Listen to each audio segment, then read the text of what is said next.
L'enquête sur l'attaque du dépôt d'armes de Yimdi progresse vite. 11 personnes ont déjà été arrêtées.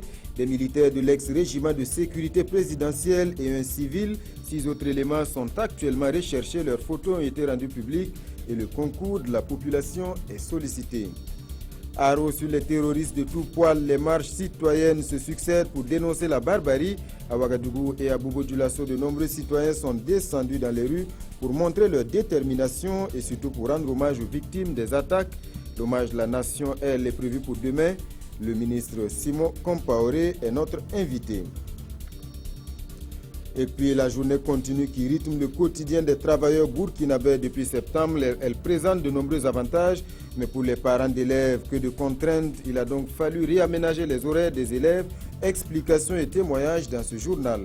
Aux États-Unis, la tempête Jonas est passée, déversant d'énormes quantités de neige, plus de 70 cm par endroit. La capitale Washington fait partie des villes les plus durement touchées. Impossible pour le moment de chiffrer avec précision les dégâts. Plus d'1 milliard de dollars certainement. La tempête a causé la mort d'au moins 19 personnes. Voilà pour la une de ce journal. Mesdames et messieurs, bonsoir et bienvenue. L'enquête sur l'attaque du dépôt d'armes de Yimdi progresse vite. L'armée s'est exprimée sur la traque des auteurs. Un coup de filet a été mené dans le quartier Kouritenga de Ouagadougou. 11 personnes ont déjà été arrêtées et sont actuellement auditionnées. Des militaires de l'ex-régiment de sécurité présidentielle et un civil. L'armée confirme que des armes ont été emportées par les assaillants. Olo Pouda. Hommes de garde et des Kalachnikov emportés. C'est le bilan de l'attaque du dépôt d'armement de Yimdi. Immédiatement, il y a un dispositif qui a été mis en place pour mener des recherches et des poursuites contre les auteurs de l'attaque.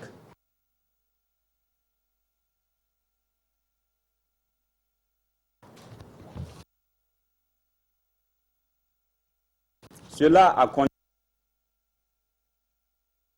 à l'arrestation de 4 personnes.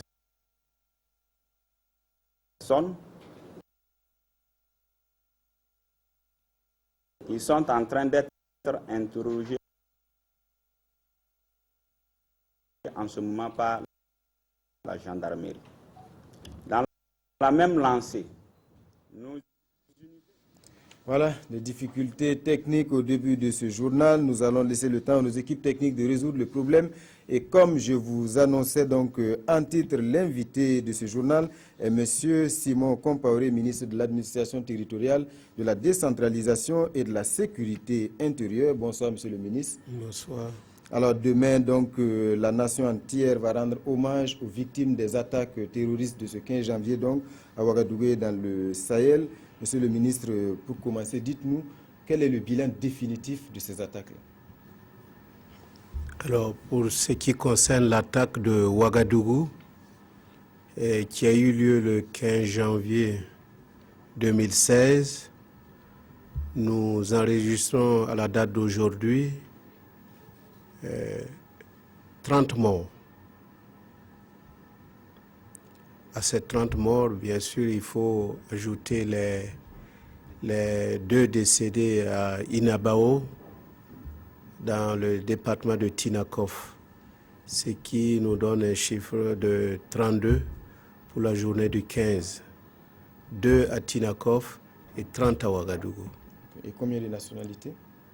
Une dizaine de 10 nationalités, et, disons 11, plus le Burkina Faso, y compris le Burkina Faso. Donc c'est 11 au total. Ok. Alors, Monsieur le ministre, demain donc sera donc la nation va rendre hommage à toutes ces victimes-là, un hommage solennel de la nation. Quel sera le contenu de cette journée? Il faut dire aussi, je pense qu'il faut parler aussi des blessés. Il y a eu un tout, pour ce qui concerne l'attaque de Ouagadougou, 71 blessés qui ont été référés au niveau des structures sanitaires de la ville de Ouagadougou. Et sur ces 71 blessés, il y a malheureusement des blessés qui est décédé, une franco-marocaine qui est décédée malheureusement. Donc, les 70 blessés, la plupart de ceux qui étaient admis à l'hôpital sont sortis. À la date d'hier, nous avions encore 5 qui étaient toujours à l'hôpital Yalado et 2 à l'hôpital Blaise Compaoré à Tengandoro. Alors, le contenu de cette journée d'hommage, donc demain? Alors, c'est le Conseil de ministres en sa séance du 20 janvier dernier qui a décidé, sur proposition de son Excellence, Monsieur le Président du Faso, d'organiser demain une journée d'hommage à la mémoire de tous ces disparus du 15 janvier 2016. Cette journée d'hommage va concerner aussi bien les 30 qui sont tombés à Ouagadougou, mais aussi, nous n'oublions pas les 2 dans la même journée, le gendarme et le civil qui ont été tués à Inabao, dans le département dans la commune rurale de Tinakov.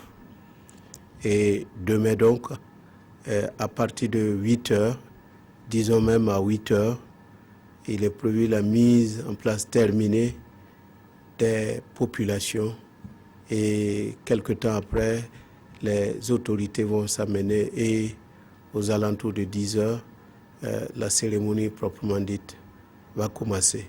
Alors c'est l'occasion pour nous d'inviter toute la population, les gens des marchés, il y a le secteur informel, les fonctionnaires et tous ceux qui habitent la ville de Ouagadougou ou qui sont de passage, de venir nombreux, les femmes, les jeunes, les anciens, que nous soyons nombreux à la place de la Révolution pour témoigner notre solidarité à l'endroit des familles endeuillées, mais rendre hommage à tous ces victimes innocentes qui sont tombées sous les balles assassines des djihadistes. Alors, Monsieur le ministre, concrètement, quels seront les moments forts de cet hommage solennel aux victimes de ce 15 janvier? Alors, il est prévu d'égrener les noms de ces 32 victimes, 30 à Ouaga, 2 à Tinakov, de les citer nommément et en précisant leur nationalité. Et nous aurons des photos également pour que tous ceux qui vont venir à la place de la Révolution puissent visualiser ces victimes-là. Et puis, il y aura des prières qui seront dites par les 3 communautés, les musulmans, les catholiques et les protestants. À la suite de quoi, nous allons entendre le discours des représentants des victimes. Et puis, le clou de la cérémonie, c'est le discours du président du Faso qui va rendre hommage à toutes ces personnes qui sont tombées. Des personnes qui n'ont pas demandé à mourir, mais qui, par la force des choses, par la faute de ceux-là qui ont pour seul objectif de tuer suffisamment de gens, le président du Faso va rendre hommage à toutes ces personnes-là. Et je crois que c'est le point, le clou de la cérémonie.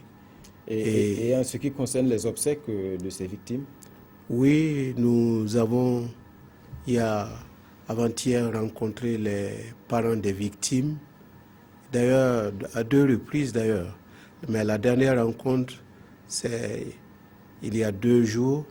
Nous avons pu échanger avec ces parents-là et demander un peu ce qu'ils souhaitaient.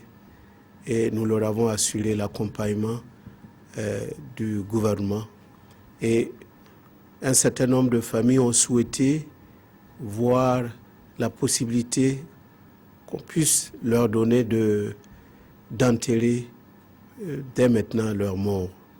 Il y en a également qui ont demandé, pour ce qui est des étrangers, quelques étrangers qui ont déjà amené leur mort au niveau de leur pays. Et il en est ainsi donc de la Marocaine qui est déjà partie, les Libyens, et je crois deux autres nationalités qui sont parties avec leur corps. Et ici même, il y a 7 personnes qui ont été déjà enterrées, et l'Américain, il y a un Américain parmi les victimes. L'Américain sera enterré demain, même à Yako, à 10h. L'humanitaire américain. Voilà. Alors, monsieur le Mais ministre, il faut préciser que le gouvernement a tenu à accompagner, à demander à toutes les familles qui le souhaitent. Le gouvernement a décidé de les accompagner sur tous les plans. Et des dispositions ont été prises par le ministre de la Justice au niveau des 2 morgues, à la suite des identifications qui ont été faites pour faciliter l'enlèvement des corps. Il en a été de même également du ministère de la Santé qui a pris des dispositions au niveau des 2 morgues, à l'hôpital Yalado et à l'hôpital Blaise Compaoré, pour permettre aux familles de ne pas avoir de tracasseries au niveau des formalités. Okay. Alors, nous avons aidé également certaines familles qui le souhaitaient pour l'acquisition des cercueils et des dalles. Et nous sommes restés à la disposition des familles, et le Premier ministre a instruit le gouvernement pour que à chaque enterrement, le gouvernement soit représenté. Alors, monsieur le ministre, pour ce qui concerne les dispositions sécuritaires pour cette journée d'hommage, parce que vous avez lancé un appel à toute la population, alors est-ce qu'il y a des dispositions particulières qui sont prises demain, en tout cas pour assurer la sécurité de cet hommage national? Absolument, absolument. Depuis d'ailleurs l'attaque de Ouagadougou et celle de Inabao, le président du Faso, le Premier ministre ont donné des instructions fermes aux forces de défense et de sécurité, et des dispositions assez renforcées ont été prises. Pour ce qui est de la journée de demain, je dois dire même que si vous sortez cette nuit, aux alentours de la place de la Révolution, vous saurez que des dispositions assez vigoureuses sont prises. Alors, demain également, il n'y a pas de crainte. Tous ceux qui veulent et qui le peuvent doivent venir à la place de la Nation. Toutes les dispositions sont prises pour assurer la sécurité des uns et des autres. Alors, monsieur le ministre, une batterie de mesures avait été donc annoncée au lendemain de cette attaque du 15 janvier à Ouagadougou. Comment se passe l'opérationnalisation de ces mesures? Est-ce qu'aujourd'hui, on a les moyens de nos ambitions? Parce qu'on a annoncé des contrôles renforcés et en tout cas un déploiement important des forces de l'ordre un peu partout sur le territoire. Avons-nous les moyens de nos ambitions, monsieur le ministre? La question des moyens se posait tout le temps, mais pour ce qui m'a été donné de voir concrètement, hier on était à Djibo et à Tinakov, nous avons vu que les forces de l'ordre, les forces de défense et de sécurité, les policiers, les gendarmes, les militaires, tout le monde est sur le pied de guerre. Et des dispositions sont prises à ce niveau. Sur tous les tronçons, les axes routiers, pour des contrôles systématiques. Et des fouilles sont opérées également dans certains endroits qui nous sont indiqués par les populations, et c'est l'occasion de les remercier et de solliciter que cette contribution des populations se poursuive. C'est parce qu'on a des informations que tout avance. On vient de donner des informations tout à l'heure que parmi ceux qui ont attaqué Yimdi, il y a déjà 11 qui sont en arrestation. Et 6 qui sont en fuite. Et voilà, cela parce que la population collabore, et nous souhaitons que cette collaboration se poursuive dans l'intérêt bien compris de tous. Parce que en matière de sécurité, ce n'est pas seulement les gendarmes, les policiers, les militaires, c'est nous tous qui devons contribuer activement à ce que notre pays soit un havre de paix, un pays où les étrangers peuvent continuer à venir, où les investisseurs peuvent continuer à venir et faire de bonnes affaires. Monsieur le ministre, si je pose la question des moyens, c'est parce que nous-mêmes avons été témoins. Ici à Ouagadougou, en tout cas, les policiers nous ont contrôlés et il se trouvait que 5 policiers déployés pour ce contrôle, aucun d'eux n'avait une arme. Comment on peut expliquer cela, monsieur? Ici à Ouagadougou, bon, ça c'est quand même rare, hein, parce que rien que pour leur propre sécurité, on ne peut pas envoyer des gens sans armes. Bon, ça, je vais... vous me donnez une information, je ne suis pas au courant, nous allons vérifier. Mais en général, quand on envoie des gens sur un axe donné, il y a au moins des éléments parmi qui sont armés. Donc, c'est ça la règle générale.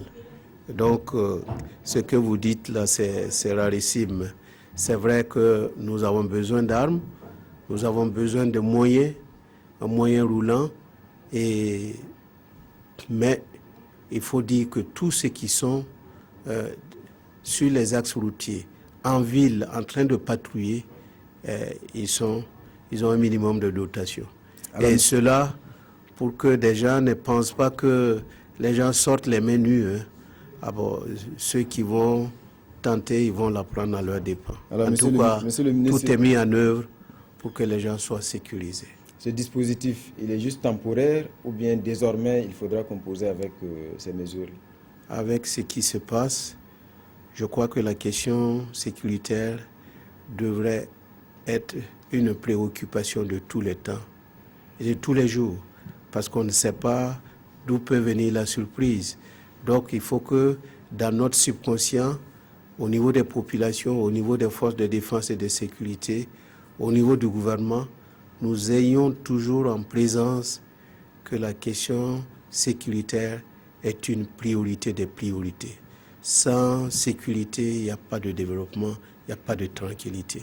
Donc, ça sera un axe permanent, mais ce n'est pas parce qu'on s'occupe de la sécurité qu'on va oublier le développement. Ça va de pair. Et vous aurez l'occasion de le constater. Merci, monsieur le ministre, pour toutes ces informations. Un rappel, mesdames et messieurs, monsieur Simon Compaoré, ministre de l'administration territoriale, de la décentralisation et de la sécurité intérieure, était l'invité de ce 20h. Il a été question donc de la journée d'hommage qui sera rendue demain aux victimes des attaques du 15 janvier à Ouagadougou. Et justement à ce sujet, je porte à votre connaissance le communiqué de la Direction générale du protocole d'État à l'occasion de la cérémonie d'hommage aux victimes des attaques terroristes survenues le vendredi 15 janvier 2016. La Direction générale du protocole d'État convie les personnalités invitées ce lundi 25 janvier 2016 à 10h à la place de la Nation. L'heure limite d'arrivée est fixée à 9h30. Alors, comme je vous le disais, l'enquête sur l'attaque du dépôt d'armes de Yimdi progresse vite. L'armée s'est exprimée sur la traque des auteurs. Un coup de filet a été mené dans le quartier Kouritenga de Ouagadougou. 11 personnes ont déjà été arrêtées et sont auditionnées par la gendarmerie, des militaires de l'ex-régiment de sécurité présidentielle et un civil. L'armée confirme que des armes ont été emportées par les assaillants. C'est un reportage. Cette fois, j'espère, c'est la bonne de Olo Poda. Un blessé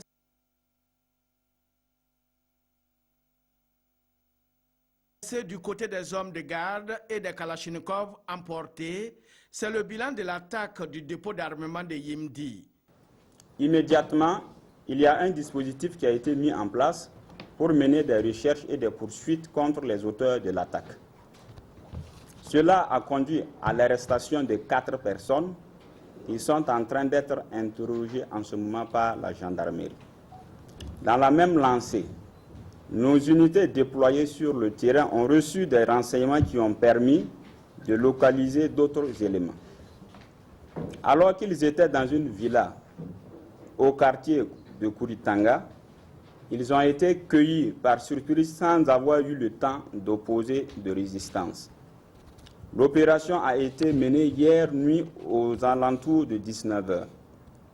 Le bilan fait état de 11 individus arrêtés, tous de l'ex-RSP. Des éléments qui se comportent bien dans nos garnisons depuis qu'ils ont été mutés En tout cas, ils ont eu une bonne conduite, si bien que nous travaillons ensemble et nous, en tout cas, nous voulons continuer dans ce sens-là.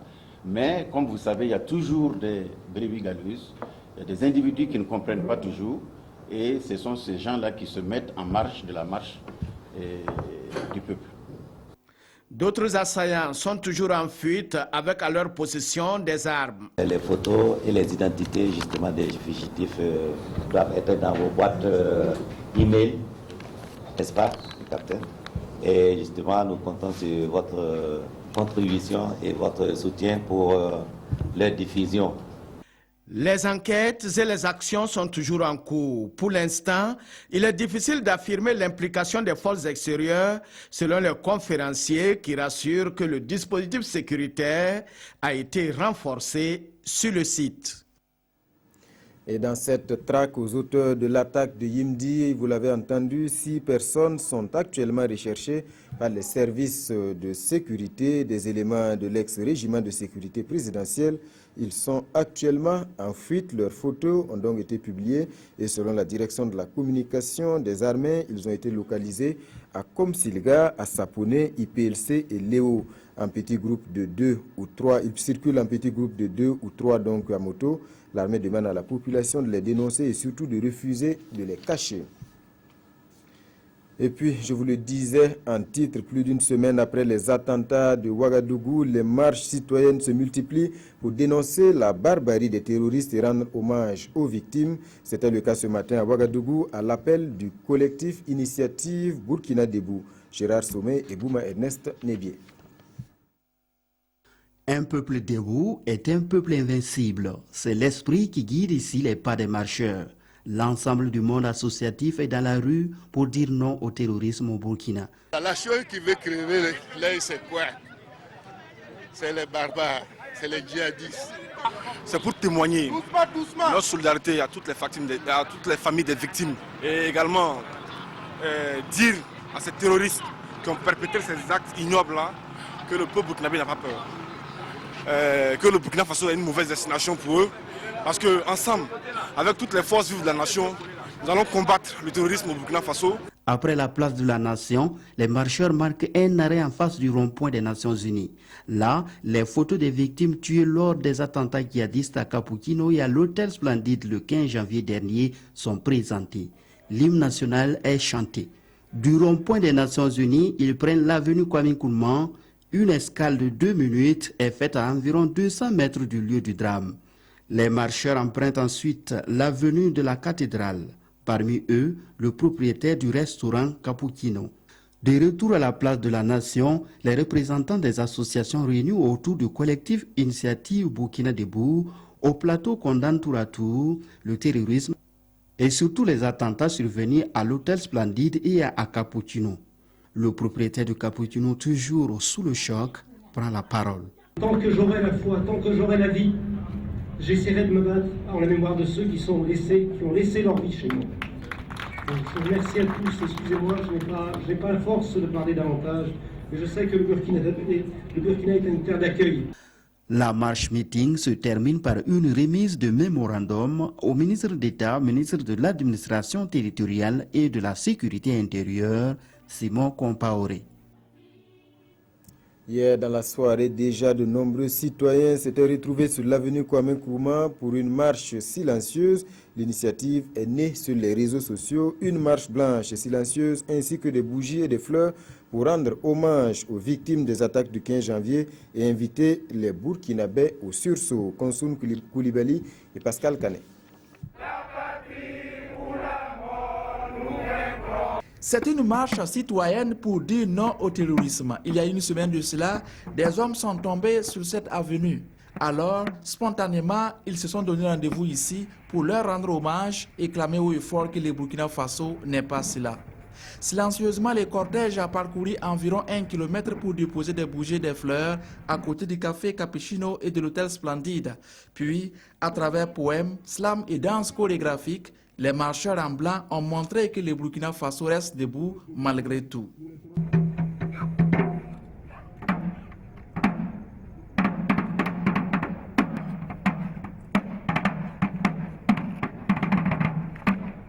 J'évite l'amalgame du nom. Je préfère plutôt indexer le genre. Mesdames et messieurs, ces hommes ne sont ni chrétiens, ni musulmans, ni même croyants. Ce sont des terroristes. Ce qui se passe aujourd'hui, ce n'est pas normal. Nous ne sommes pas d'accord. Nous ne méritons pas ça. Nous avons besoin de paix dans notre pays. Faites pardon, pitié. Laissez-nous en paix. C'est pour ça que nous sommes sortis encore pour dire aux familles endeuillées, nous pleurons avec vous. Sadi était là le jour de l'attentat. Il a perdu un ami et des voisins. Mais comme les autres marcheurs, il tient à réaffirmer que le terrorisme ne gagnera pas. Et un de nos collègues est mort. On est venu ici à cause de lui, à cause de nos voisins à Cappuccino, pour dire qu'ils ne peuvent jamais gagner. Comme un pied de nez aux terroristes, la manifestation s'est terminée par un partage de café pour dire que les Burkinabés continueront de boire du cappuccino. Même élan citoyen à Bobo Dioulasso, ce matin, de nombreux citoyens de la ville de Sia étaient dans la rue pour crier leur haro aux terroristes. Les marcheurs ont pris la direction du gouvernorat où ils ont transmis leur message. Betty Naon et Ali Traoré. Bobo Dioulasso dit non aux récentes attaques terroristes qui visent à déstabiliser le Burkina Faso. Et tous les moyens sont bons pour exprimer son ras-le-bol, en témoigne cette marche ici à Sia. Par cette activité, les manifestants disent ne pas céder aux actes barbares des terroristes. Juste pour accompagner l'État, dire que nous les soutenons dans leur démarche contre le terrorisme et que nous, Bobo ici, nous, population de Bobo, on reste vigilante et on va continuer à dénoncer toute personne suspecte. Je dis bien toute personne suspecte. Ce n'est pas la chasse à la sorcière. Et aider les forces de l'ordre, la sécurité, les accompagner. Avec des slogans et pancartes hostiles au terrorisme, les manifestants ont battu le pavé de la place Tiefo Amoro jusqu'au gouvernorat. Là, le Ditanien a entonné ensuite le message. En matière de terrorisme, nous demandons au gouvernement de faire sienne cette citation latine, je le cite, Dura lex sed lex, qui veut dire dure est loi, mais c'est la loi. Aussi, toutes les forces vives du Burkina doivent rester mobilisées contre le terrorisme. Cette autre forme d'Ebola qui sévit dans le Sahel. Notre peuple peut plier, mais ne va jamais céder car nous sommes convaincus que Dieu est avec le Burkina. En recevant le message, le haut commissaire de la province du Houé a promis de le transmettre à qui de droit. La Fédération des associations islamiques de l'Ouest du Burkina monte également au créneau pour dénoncer la barbarie des terroristes. Elle a mobilisé les imams à Bobo Dioulasso autour de la question. Des directives ont été données pour une plus grande vigilance au sein de la communauté et surtout pour une condamnation sans ambiguïté de tels actes. Karim Ilboudo, Ali Traoré. L'islam est contre le suicide. Il interdit également de porter atteinte à la vie d'autrui. Tels sont les premiers mots du président de la Fédération des associations islamiques de l'Ouest du Burkina à cette rencontre. Ahmad Sanogo a aussi condamné l'attaque terroriste du 15 janvier dernier à Ouagadougou. Et en conviant ses imams, il veut donner des directives pour éviter de telles situations. Le message d'être vigilant, de collaborer étroitement avec l'autorité, de sensibiliser beaucoup à la mosquée, de donner des renseignements, des enseignements islamiques sur la paix dans les mosquées. Bon, surtout de beaucoup prier pour le pays. Donc c'était le phare message que nous avons donné. Vous savez que souvent il y a des prêcheurs qui viennent, bon, on ne les connaît pas. Donc il faut qu'ils fassent beaucoup attention pour ceux qui viennent à la mosquée pour prêcher.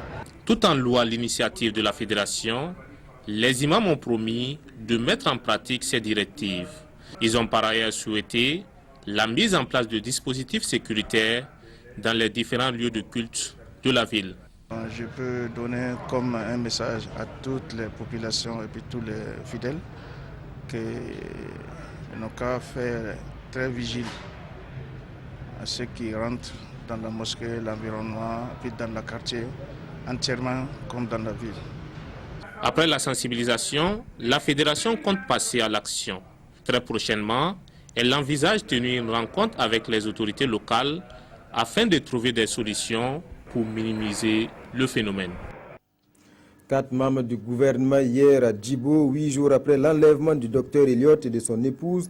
La délégation gouvernementale est allée à la rencontre des forces vives de la localité. Un seul sujet au centre des échanges, la sécurité. Jean Zongo et Yarkiteda. La mission gouvernementale arrive à Djibo pour assurer et réconforter les populations. Au pied de l'hélico, le haut-commissaire du SOUM, avec les leaders d'opinion pour l'accueil, en vue d'un face-à-face avec les forces vives de la province, toujours traumatisées par l'attaque terroriste sur la sécurité burkinabé à Inabao et l'enlèvement du couple Elliott le 15 janvier dernier. Un sentiment d'assurance, parce que le gouvernement a envoyé une délégation pour vraiment nous soutenir, pour dire que nous ne sommes pas à part du Burkina Faso, nous sommes une partie intégrante du Burkina Faso. Et à cette rencontre, le ministre en charge de la sécurité rassure, les moyens sont déployés pour troubler les troubleurs. Nous sommes venus aussi pour rassurer les populations de Djibo que le président du Faso, en tant que ministre de la Défense, et le Premier ministre, chef du gouvernement, ont donné des instructions fermes aux forces de défense et de sécurité pour que toutes les dispositions soient prises sur toute l'étendue du territoire pour qu'ensemble, avec l'aide de la population, la contribution de la population du Burkina, nous puissions assurer la sécurité de tous les citoyens qui vivent ici au Burkina. Pour y arriver, la sécurité insiste sur la collaboration des populations. Et séances tenantes, les femmes, les élèves, les anciens avec l'émir de Djibo en tête décident d'accompagner le dispositif étant les radars par lesquels l'information doit passer. Tout cela sous la coordination du collectif Je suis Elliott. C'est avec cette association nous comptons mener la lutte jusqu'à ce qu'on libère Elliott. Par les prières, par les renseignements aux autorités sécuritaires. Pour la délégation ministérielle, le peuple a déjà remporté des batailles et va vaincre encore cette nouvelle pour ensuite gagner la guerre. À condition que la population ne cède pas à la panique. Après Djibo, cap est mis sur Tinakov pour féliciter et encourager les forces de défense et de sécurité et rassurer là-bas aussi les populations. Une insécurité qui ne concerne pas que le Sahel. Hier, des braqueurs ont tendu une embuscade sur la voie qui relie Kamti à Djigbe, à la frontière ivoirienne. Une personne a été tuée et plusieurs autres ont été dépouillés de tous leurs biens. Les braqueurs se sont ensuite évanouis dans la nature. Madou Ouedraogo, Christophe Da. Un mort, d'importantes sommes d'argent, 4 motos et des téléphones portables emportés par les braqueurs dans cette énième attaque à main armée au sud-ouest. C'est à Irnao, entre Kamti et Djigwe, à environ 75 km de Gawa, que les malfrats ont frappé ce samedi. Selon les témoignages, entre 9h et 10h, 5 hommes, dont 4 à visage découvert armés de Kalachnikov, de pistolets et de couteaux, tendent un traquenard à ce virage. Une quarantaine d'usagers de la route en font les frais. Ce sont des agents du district sanitaire de Gawa, eux des habitants des villages qui jouxtent ce lieu. Je suis allé au champ à Trepo. À mon retour, on les a croisés en route. On les a arrêtés, on était 3. Mais puisque moi j'étais parti au champ, je n'avais pas assez d'argent sur moi. J'avais 5 000 francs, en plus mon portable et puis clé de ma moto. C'est ce qu'ils ont pris avec moi. Mais mes amis qui me suivaient, j'étais 2. Et j'avais presque 900 et quelques mille. Ils les ont déshabillés une nuit et puis enlevé tout l'argent. Ils nous ont arrêtés, nous ont tous couchés et fouillés. Ils m'ont pris mes 42 000 francs, ma CNIB et les documents de ma moto. Puis un type est arrivé dans un véhicule, il voulait faire marche arrière, ils l'ont poursuivi là-bas et les coups de feu sont partis. Ils sont revenus et ont filé. L'occupant de ce véhicule, un agent de la Sofitex, la société burkinabé des firmes textiles, ne survit pas à la fusillade. La levée du corps est déjà faite à notre arrivée sur les lieux vers 17h. Après leur forfait, les bandits s'enfuient en direction de la frontière de la Côte d'Ivoire à bord d'un véhicule des victimes qu'ils abandonnent plus loin. Une source sécuritaire annonce le déploiement dans la foulée d'un important système de sécurité sans plus de détails, la police n'ayant pas souhaité s'exprimer après ce braquage. À présent, on s'arrête sur la mise en œuvre de la journée de travail continu dans la fonction publique, une mesure qui présente de nombreux avantages, mais sa mise en œuvre a également révélé de nombreuses contraintes, notamment pour les parents d'élèves. Heureusement, là aussi, des réaménagements ont été faits pour adapter les horaires des élèves à la nouvelle donne. Explication Ibrahima Sombier et Nathalie Sawadogo.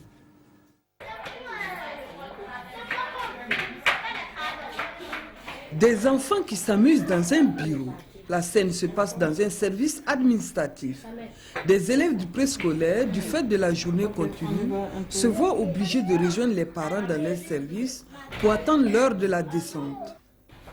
Moi, je trouve que la journée continue, c'est une bonne et en même temps un faveur pour nous, les fonctionnaires. Le mardi soir, l'enfant n'a pas cours. Il n'y a pas de, la cantine n'est pas ouverte. Donc je suis obligée d'aller chercher l'enfant à 12h, le ramener au service, et parce que je dois finir à 15h30. Et vous voyez comme c'est un peu difficile, nous travaillons avec les enfants au bureau. L'enfant aussi adopte un autre mode de vie. Je ne suis pas sûre que le rendement escompté, on va l'atteindre. Abandonner l'enfant aussi tout seul à 12h pour attendre 16h, c'est aussi des risques qu'on court. J'ai 2 enfants à l'école primaire et une qui est au préscolaire. Elle n'a pas cours les soirs. Donc je suis obligée de la chercher. Souvent je pars au lycée, je négocie les surveillants pour qu'ils gardent mes enfants. Mon enfant pour moi, le temps de finir mes cours, je la cherche et on est obligé de revenir pour chercher le grand frère et la grande sœur avant de rentrer à la maison. Je crois que c'est quand même vraiment difficile. Ces enfants se retrouvent dans un milieu qui n'est pas le leur et ce ne sont pas les difficultés qui manquent. C'est un petit problème qui ne manque pas. Vous savez, les enfants, quand ils veulent se soulager, il faut des pots, tout ça. Bon, le service n'est pas adapté pour ça.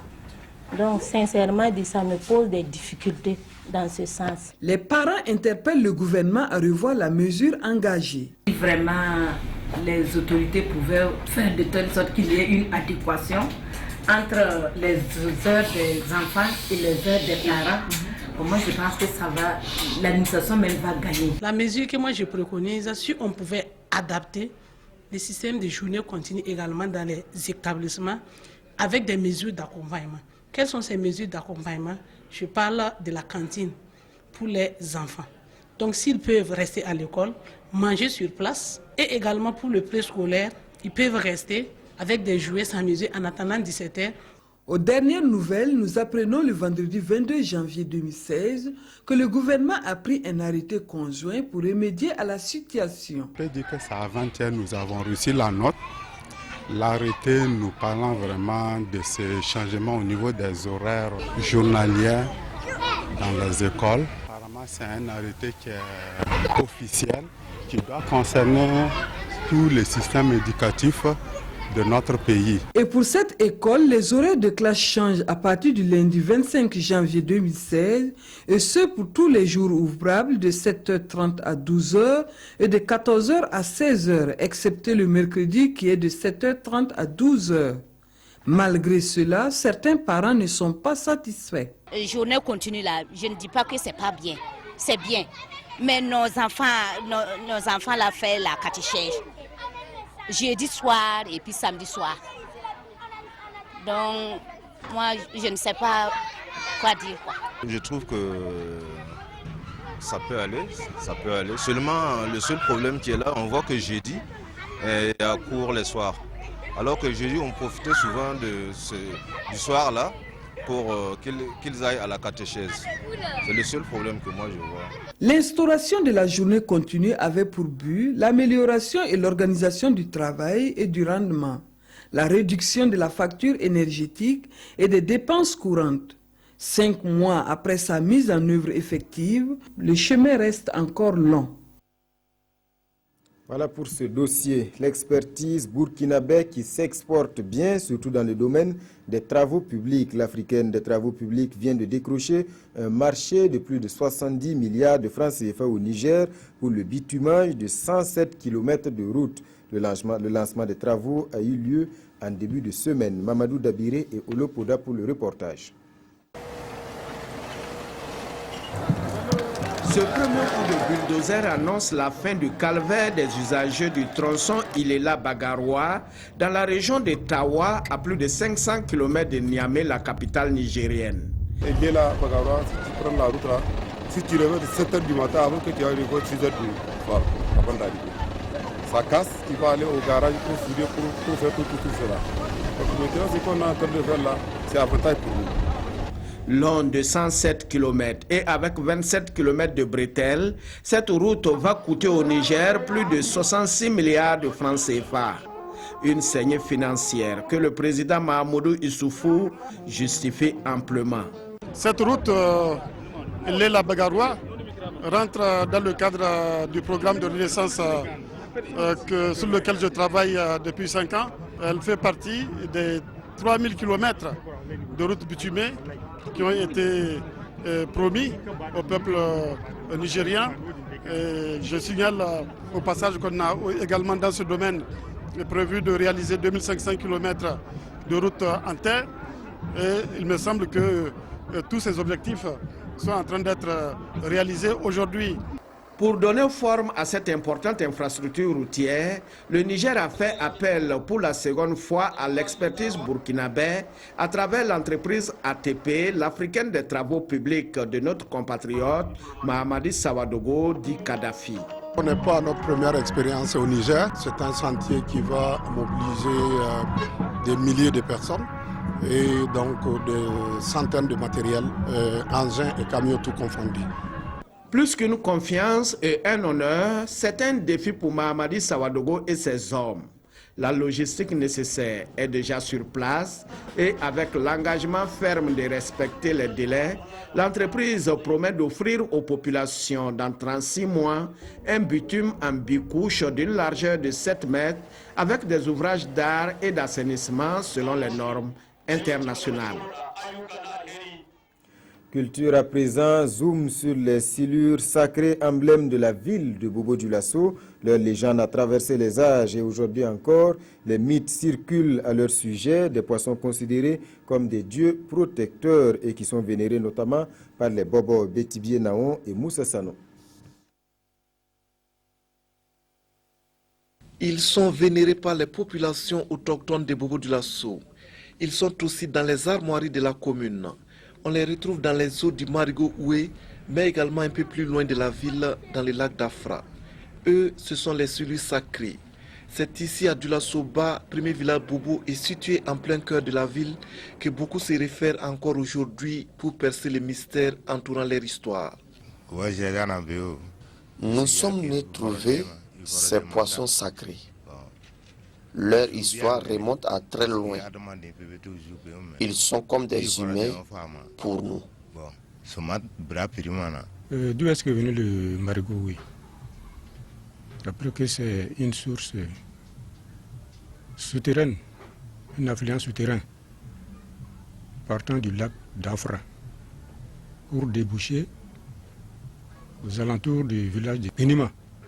Et les poissons sont passés par ce même canal pour aboutir aussi dans les marigots.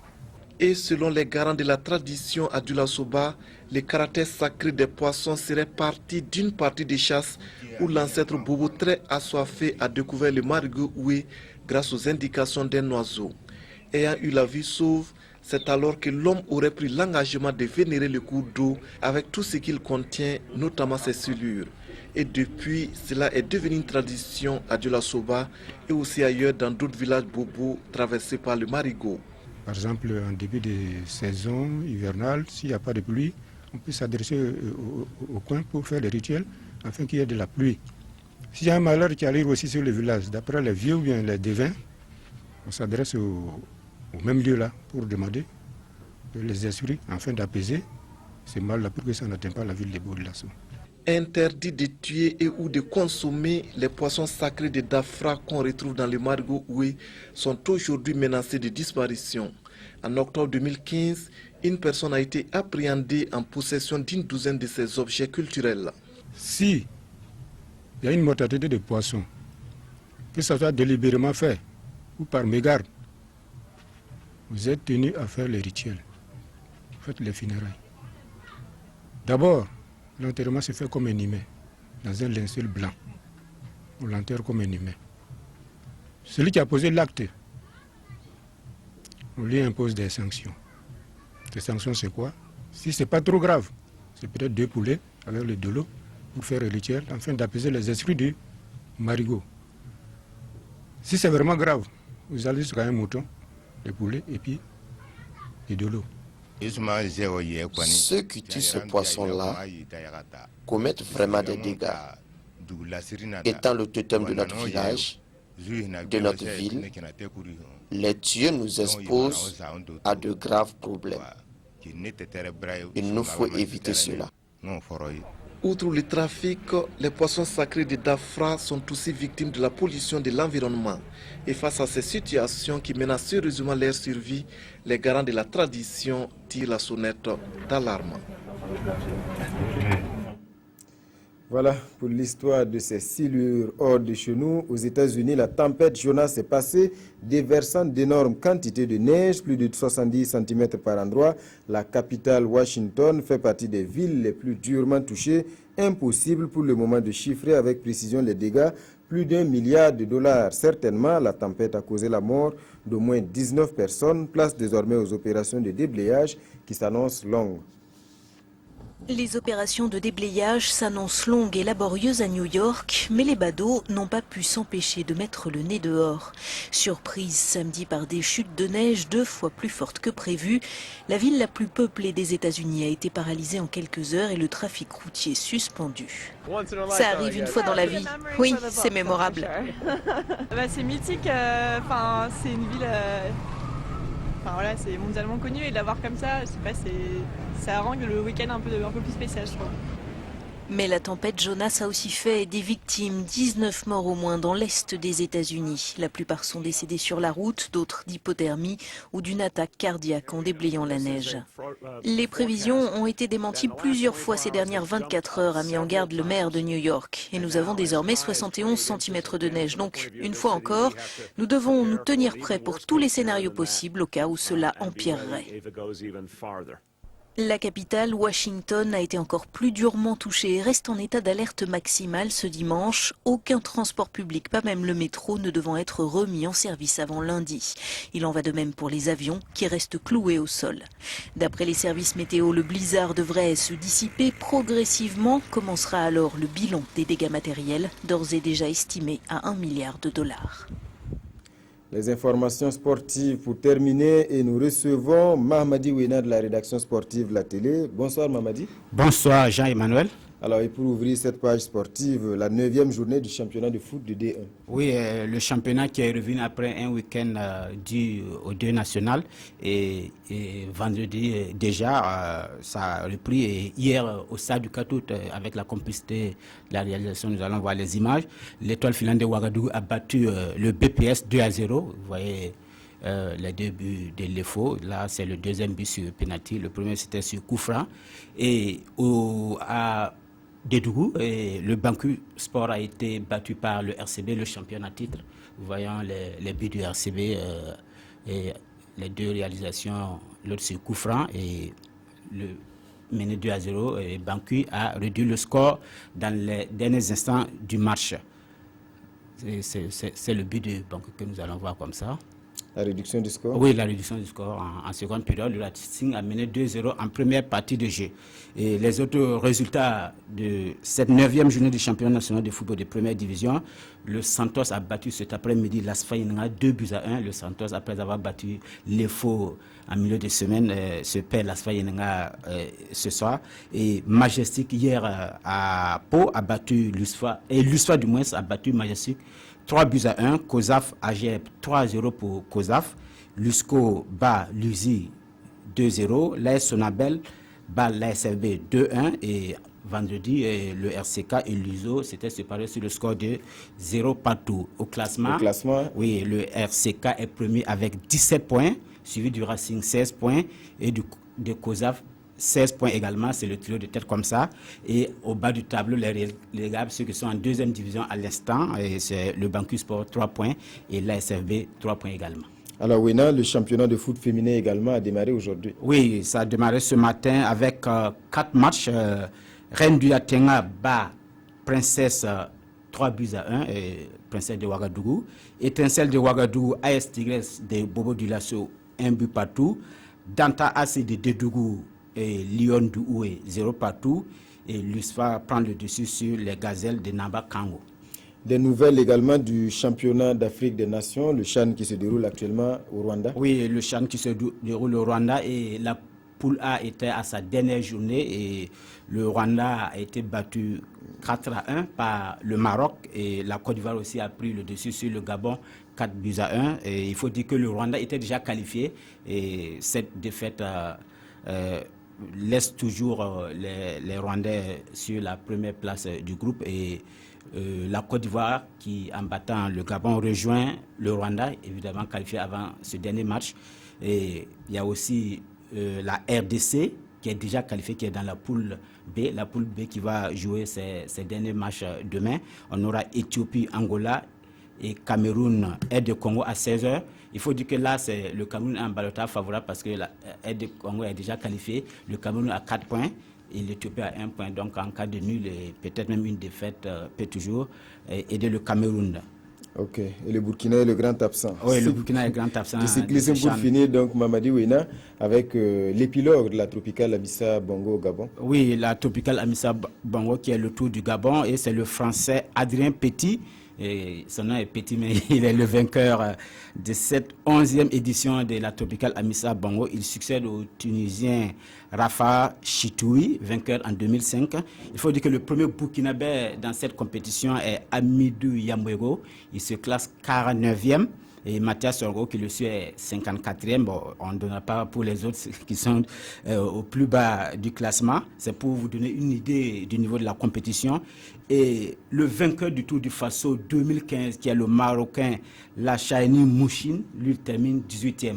Il y a un autre Marocain, Abdul Geloul, qui a fait le Tour du Faso aussi, qui se classe 6e. Et le meilleur Africain dans cette compétition de la 11e édition de la Tropicale Amissa Bongo est l'Érythréen Tesfom Akouba Mariam, qui se classe 3e à 25 secondes du vainqueur. C'est vrai qu'il n'était pas à Ouagadougou, mais ça montre que les Érythréens sont parmi les grands du cyclisme. Il s'appelle Mariam, mais c'est bien un garçon. Oui, c'est bien un garçon. Alors, merci Mamadi Ouena pour toutes ces informations. Voilà, mesdames et messieurs, c'est tout pour ce journal. Merci à vous qui l'avez suivi. Toute l'équipe de cette semaine vous souhaite une bonne reprise de travail demain.